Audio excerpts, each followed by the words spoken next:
Have you heard that women and femmes lose value as we age? I know y'all want to hear this, but I feel like women lose value as they get older. I can see that because, like going back to, like, tradition-wise, like, for Asians, it's like, you know, how if you don't settle down right away and it's, like, the women who work on their career, it's, like, it's much harder for them to get into, like, that dating life. I used to work at the bar, and I would see single women who are very successful, but they're in their late 30s. They're still having a hard time, trying to find someone. Mm-hmm. But then reverse, when I see, like, the guys come in, they're in, like, their 40s, and they're, like, dating this person. Mm-hmm. A couple months later, they're coming with somebody else. Mm-hmm. And I'm like, damn. Did y'all know that us as women are more valuable in our 20s than we are in our 30s, 40s, 50s, and on? We lose value as we get older. But the kicker is men become more valuable the older they get. Y'all know that? Yeah. Is this true? Are we most valuable in our 20s and then just continuously molt value like a sick bird until we perish? While men just naturally and uniformly gain value with each passing year like a fancy bottle of wine?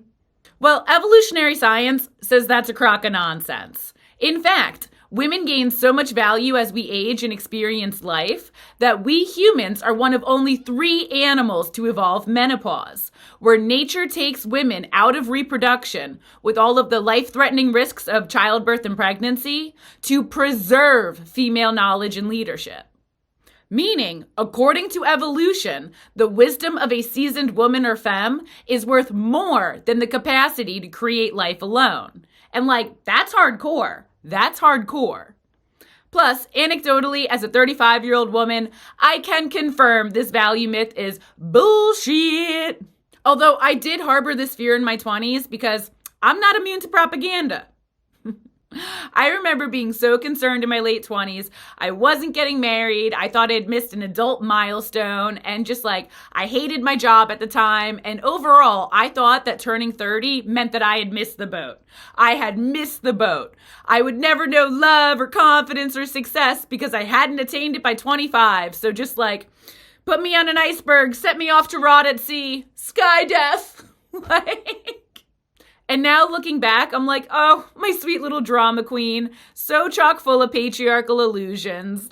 My sense of self and possibility was so distorted. And that is the point of these patriarchal myths, to distort your sense of self and create false urgency so you feel self-induced pressure to settle and overvalue the presence of a man, regardless of whether he's actually adding real value to your life. Patriarchal myths like this are designed to keep you motivated by insecurity, not sovereignty. So, in honor of 29-year-old Coco, who thought it was time to be sent to a farm upstate, let's thoroughly debunk these myths. Hello, and welcome to PowerCultureCoco, home of the Coco. I have ideas, and most of those ideas are about dismantling patriarchal myths to heal our wounds of dehumanization and obedience to irrational authority. And remember, patriarchy feeds men's irrational authority and inflated social value by encouraging women, femmes, and all others to hate ourselves and to thus seek out male validation to soothe that self-hatred. Because what value are those clips referring to women and femmes losing over time? What patriarchy values from us, which is childlike obedience and subservience to a man. And that is not about love. That is about how easily a man can narcissistically control you as an object to use for his pleasure, his profit, his social status. The easier you are to manipulate into serving his needs and desires at the direct expense of your own well-being and independence, the more valuable you are to patriarchy. And straight up, it is easier to manipulate and groom teens and young adults, especially under 25, than it is to groom people with more independent life and relationship experience. Experience is how we develop depth of perspective and self-confidence. You take some hits, you get back up, and the more times you successfully survive whatever life throws at you, the more you trust your own judgment and learn to value and advocate for your own self, which naturally leads you to refuse to tolerate abuse, exploitation, and disrespect. So as our skills, self-knowledge, and empowerment increases, we become less valuable to patriarchy, but not to nature. So menopause is a very rare phenomenon. Only humans, elephants, and some toothed whales, like killer whales, have adapted to take females offline reproductively. All other animals generally spawn till they die. So what do we big three have in common? Big brains, strong social bonds, and naturally matriarchal leadership, because the oldest females have the most valuable skills and knowledge. So killer whale pods that lose their matriarch often don't survive without her leadership. If there's not another menopausal female who's accrued a similar level of knowledge, they don't make it. And that makes sense. Like humans, they survive by knowledge and developing sophisticated skills. So some pods have hunting techniques that can take up to 7 years or more to master. The description.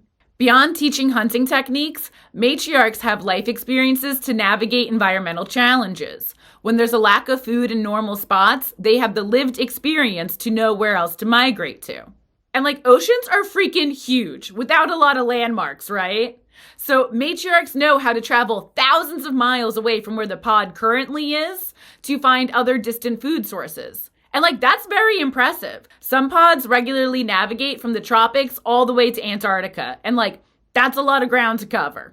Elephants apply the same pattern, but especially when navigating droughts. The herd relies on the oldest female's reservoirs of knowledge to find distant resources.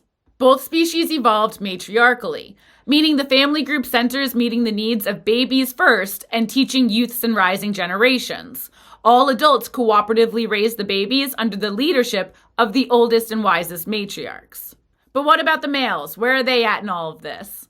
Well, adult males are not centered within matriarchies. So the norm appears to be that if males cooperate, they can stay. And if they refuse cooperation, they gotta go. So within killer whale pods, the males stay with the family. They're a close lifelong kin group. Occasionally, males have been observed to temporarily leave their pods to live alone or with other pods, but generally they spend their entire lives with their mother and remain reliant on the matriarch for hunting throughout. On the other hand, male elephants leave the herd with adulthood to live individually or within bachelor groups. The herd is led by all females raising the young. Sperm whales also live matriarchally, and the males leave at adulthood to temporarily live within a bachelor school, and then they go solo dolo. And sperm whales are cool because we have observed that adult females who have chosen not to procreate yet will act as the nanny for babies, while the rest of the adult females dive deep to hunt squids. Which is a great example of how matriarchies do not require every adult to be procreating to center all babies first. And it's also why matriarchies are such stable social organizations. Because matriarchy is about mutuality and connection, and it requires outcasting, antisocial, and dominating behaviors. So males can cooperate or choose to live in isolation. All right, well, what about humanity? Well, we evolved matriarchally as well, right? Through community. So before the rise of patriarchy, about 10,000 years ago or so, give or take, matriarchy was our norm. And keep in mind, modern humans have walked this earth for at least 300,000 years. So 10,000 years of patriarchy is really an aberration from our matriarchal norm, right? How we evolved to live successfully as a part of nature with an ecological mindset. Invest in cooperatively meeting all of the basic needs for the total health of the group. Right? For the total health of the ecosystem. And that is a very sustainable social logic, very, very stable, good outcomes for kids and future generations and the ecosystems we participate in. So I imagine that different human groups probably organized their matriarchal setups similar to whales and elephants. Adult males could hang so long as they were cooperative and centering children first, like everybody else. And the oldest and wisest menopausal women were just as critical for human success as the killer whale matriarchs. Patriarchy pretends prehistoric men were the hunters and women were the gatherers, and straight up, that's a myth. There's tons of archeological evidence all over the world, but especially throughout the Americas, that show that ancient women were absolutely lead hunters. And it's likely that over 50% of big game hunting was led by females. Led by matriarchs, the same as with whales and elephants, who would have had the knowledge and skills to pass on to everyone else. So women and femmes were leading hunting, leading gathering, leading transforming herbs into medicines, and weaving cloths, and making pottery, and various products and technologies throughout all time. There is no aspect of life that women and femmes have not led and participated in while also creating life. Not until patriarchy. Women and femmes are the blueprint, and we only gain value with experience and age. But patriarchal myths are designed to erase and distort that truth in service of irrational male supremacy. Like, patriarchal ego is about saying, no, men are more special. Women can do everything and create life. No. You're not allowed to do any of this so that I have an ego as a man. I have a realm where I can excel and you are not allowed to. Like, that's what all these patriarchal myths are about. Plus, wise women are the greatest threat to men's egos and their ability to abuse children and young women with impunity. So this is why women's value is erased and demonized as it accrues, to automatically delegitimize and disempower the wisest women. And I'm sure you've heard of Socrates, right? The Greek philosopher known for asking all the questions. He is heralded as one of the greatest minds to ever walk this earth and is credited with launching a really important chain of education. Socrates taught Plato, who taught Aristotle, who taught Alexander the Great. Like, what a manly line of knowledge! But what we're never taught is that Socrates himself was taught by a woman, an Athenian woman named Aspasia. She hosted salons and she was one of the most influential Greek philosophers of all time.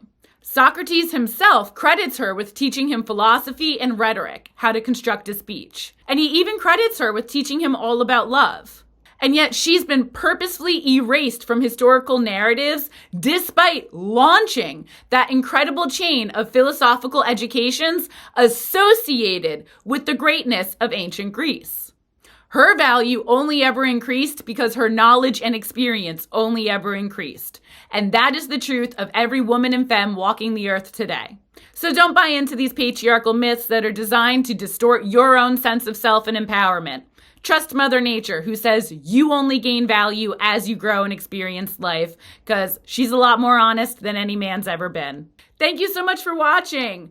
Like and subscribe for new videos every week. Drop a line in the comments. Let me know your thoughts. I always love hearing from you. And you can catch me on TikTok at Coco Has Ideas and Instagram PowerCultureCoco. Free writing up over at PowerCultureCoco.substack.com. And I'll see you next week.